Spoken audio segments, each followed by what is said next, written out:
Hi, I'm DC Fanger. So I've just watched this film, right? Atomic Blonde, and it's okay. It didn't sort of blow me away. I was expecting something like you know, like I've always got this big complaint about just now about women movies, right? And not in general, but it's like they're forcing everything out just now, and of course, they should, but they never give them unique uh, storylines. It always seems to be a rehash of what was done previously by men, like the Ghostbusters and Ocean's 8 and stuff like that. So I would love something original from them, and I thought this would be it. I thought this would be like the action hero, very feminine and stuff like that, and I felt, even though I won't complain, but you saw a lot of nakedness, especially from her. And then you get some lesbian action in it. Again, as everything in this film seems to be dimly towards men. And of course, lesbians. So for me, it wasn't such of it was a film for, even though it's got a woman lead in it, and she can prove that she can kick ass, but we see that in TV shows all the time, like Carol and stuff. Um, so no, I just felt it very, a film that was very contradicting itself to what it might have been trying to be. Apart from that, it was okay. It was a wee bit kind of confusing at times. Trying to work out what side she was on and the angles and stuff. But the reason why I'm banging this up just now is, as we know, we have Wonder Woman 2 coming out, and it's round about the Cold War and Berlin Wall or whatever. But this is basically the Berlin Wall right here, and in this film, it had a lot of the 80s music, like music that I grew up listening to and stuff like that. And so it really put you in that minefield, and it really took, and everything, as I said before, everything seems to be 80s driven just now, and the next generation, of course, it'll be the 90s, which I don't think there's much that came out in the 90s, apart from boy bands and stuff like that. But it gave me an idea of what Wonder Woman may be like, and the set of. I know it won't be anything like as dark as this, and I'm sure Wonder Woman won't get her boobies out. Not after, the last hassle we had about Wonder Woman's armpits and the size of her breasts. So, but it just seems very coincidental that this film's came out and then the Wonder Woman has come out around about the same time. Um, if you haven't seen this, I would get it out. Not that way, okay. But I would check this out for your women action sequences and stuff like that. I'm sure there's another one, something Sparrow, Red Sparrow or something like that. Is around about the same thing, Russia and everything else. Um, and there's a lot of new. Apart from that, there's a lot of new news reports about um, Watchmen and the cast and the TV series. The online streaming thing, which is coming on, that is, sadly, it won't. It keeps telling me it's not going to be for the UK anytime soon. It's all just in America just now. I don't even know what price you would have to pay. I would have to maybe, I get Amazon and Netflix, so I don't know if I could afford another, DC thing, because I'll always buy the DVDs anyway. And as I say, as for the Snyder Cut, I hope it comes out. I was actually just going to make this video about Atomic Blonde and Wonder Woman, because we keep on seeing little clips. People are managing to get their mobile phones and film a wee bit Gal Gadot and Chris Pine. So it seems to be in the film a wee bit longer than normal. So I done my. It's going to be interesting. It's going to be interesting the way it's turning around. I done my live video recently, and of course I wasn't expecting actually anybody to come and watch me. You know, I was expecting just to talk to myself, but I thought I'll just try the live button, and a couple of people from my Facebook page turned out. But somebody's been commenting on one of my last videos about it was about Kevin Feige and how much of a dick he is. And there's a guy, of course, complaining. He's a fan of the older Superman, right? He's one of these fans as well. And my own personal opinion, he needs to read more. He really does. He really needs to read more comics. And I've made videos about Man of Steel before. I have, and that's why I started the DC Fan Gives Hope page. It was really called the Man of Steel Fan Gives Hope, and I've been collecting comics since 1981, 1980 or something. I've been hello.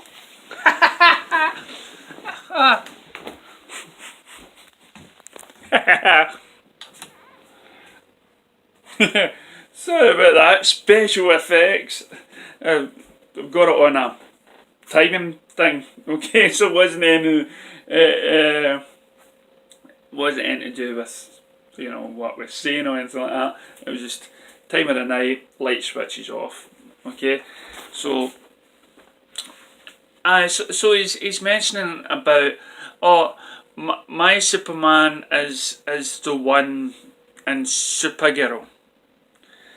And as I say, I've been collecting since 81, and I can see all the differences right now. This is what some maybe young readers don't get, or maybe you're in a generation where you read comics, maybe in the 70s or maybe in the 60s, whatever, and that's how you see Superman as that sort of generation thing. Christopher Reeve was based on the 1960s Superman. Okay, there was no way can I say it was. In the 70s for me was very revolutionary. You know, you had the hippies and they were coming on and they wanted to change things and amp things up and give people different character arcs. Because if you look at the history of Superman, as the comic sales did dip down a wee bit, they tried to invest other people to come and read them, because.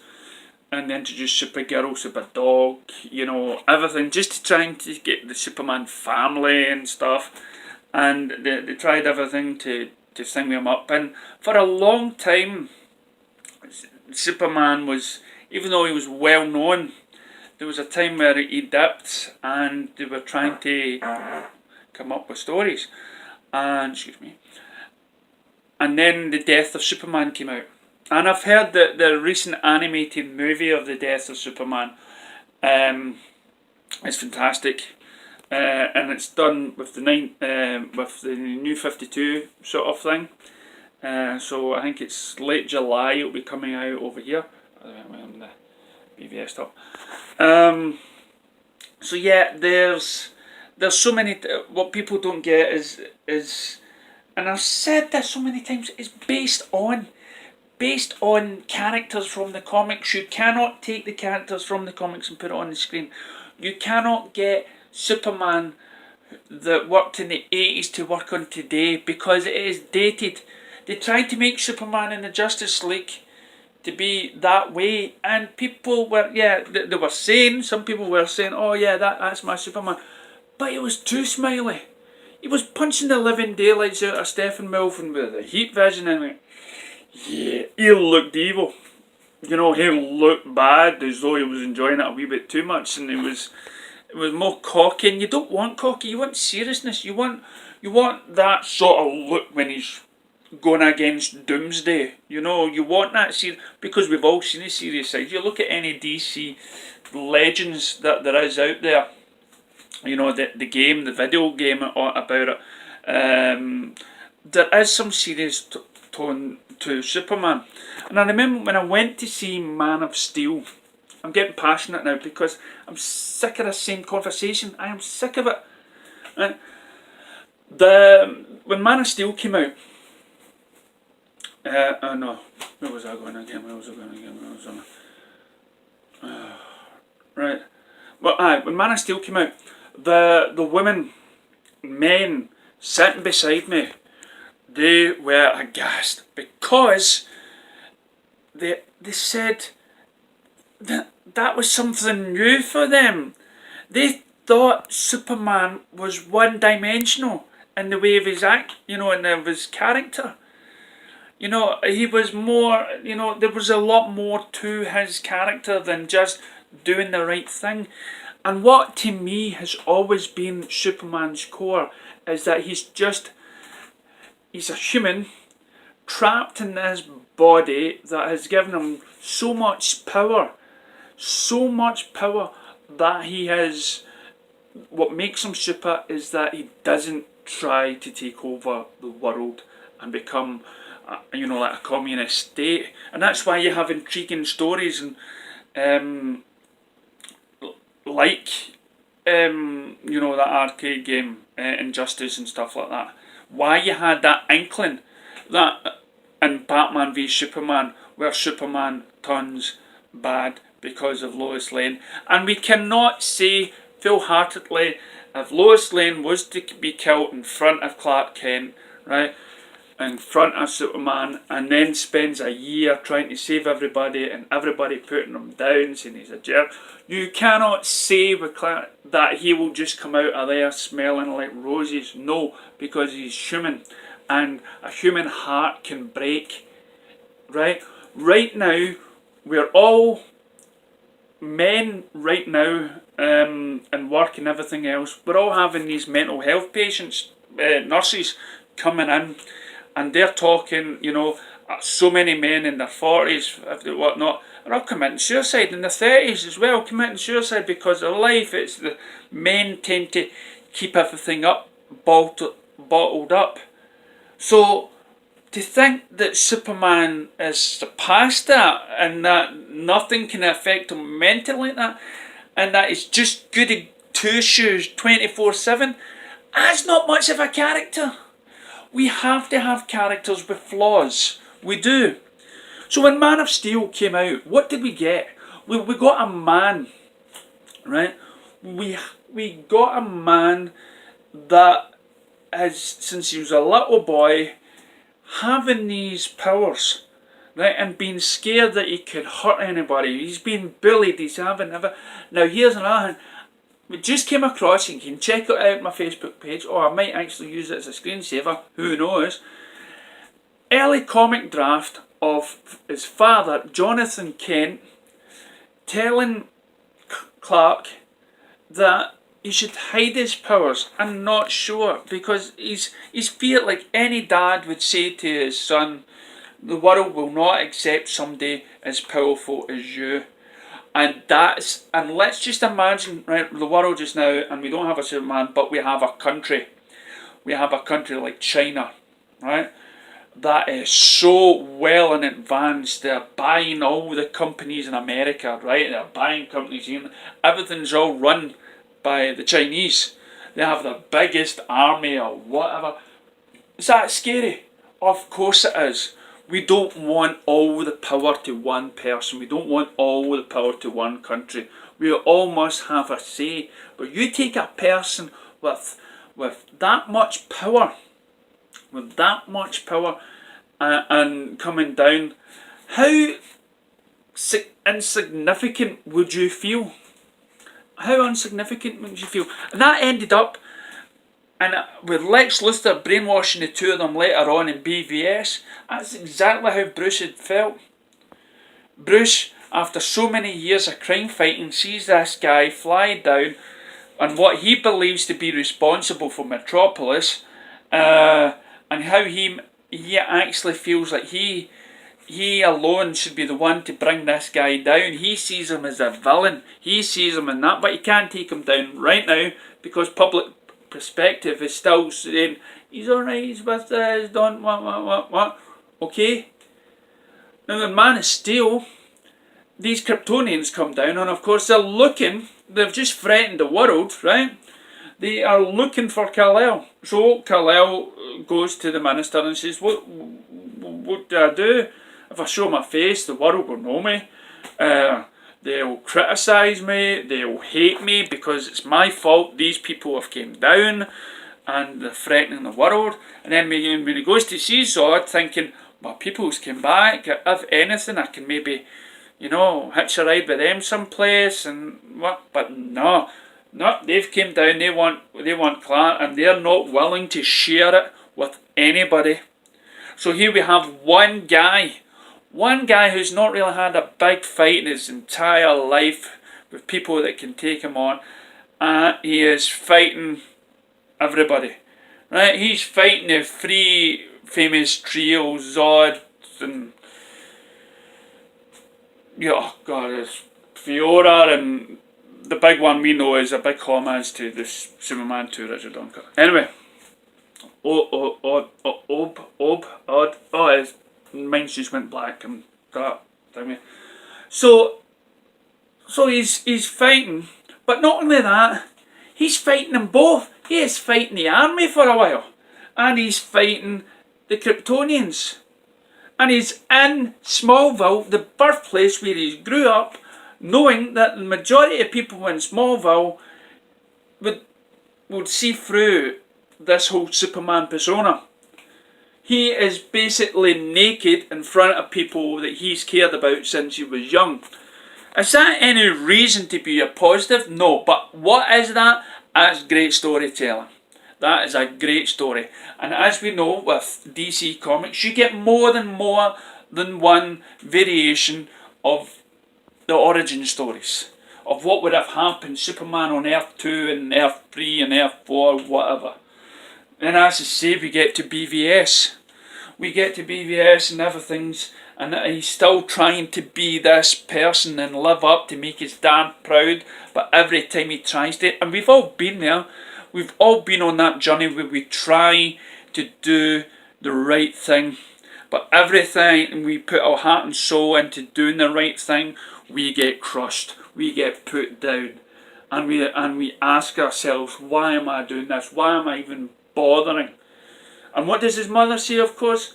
Listen, it's your choice to be Superman. You don't need to do this if it's hurting you mentally, physically. You shouldn't take on the burdens of the world. And that is what I have read in comics all this time. He blames himself. He blames himself for the way the world is just now. And he questions himself and why should he be doing more? He probably questions himself about that every day. And of course he has to take a step back and let the governments ruin things and let the world destroy things and stuff. Have you ever watched the programme just recently? It was on Sky called One Crazy Rock or something. It was hosted by Will Smith. And the more you look at it in on this world we live in, everything is connected, and everything owes itself to something else within this world, and it's just amazing how we've been here and how small the planet is, and to have that perspective on the world. Superman sees that we should be more better than what we are, and he is now in a real world situation, real life, and he's there. He is there, he's just on the start of his journey to become the Superman that we all know, to be loved by the world, and bring this world to a place, and he says it with Jonathan Kent and Man of Steel, to bring it the world and give the world hope.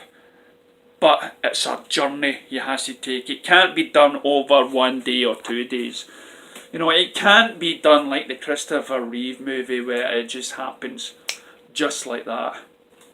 Okay, everybody's accepting this guy. Okay, it cannot happen like that. You cannot change the world over 2 days to be, oh love, there's Superman in Asia, oh love, there's Superman in Egypt and China, Japan, and all the warlords and whatnot all around the world, all saying we want to put an end to poverty and war, and let's all join hands. That won't happen overnight. That won't happen for a year, 5 years. But if there's a Superman there, if there's a guy here who's willing to do what he can and take off, it's like that Rocky speech.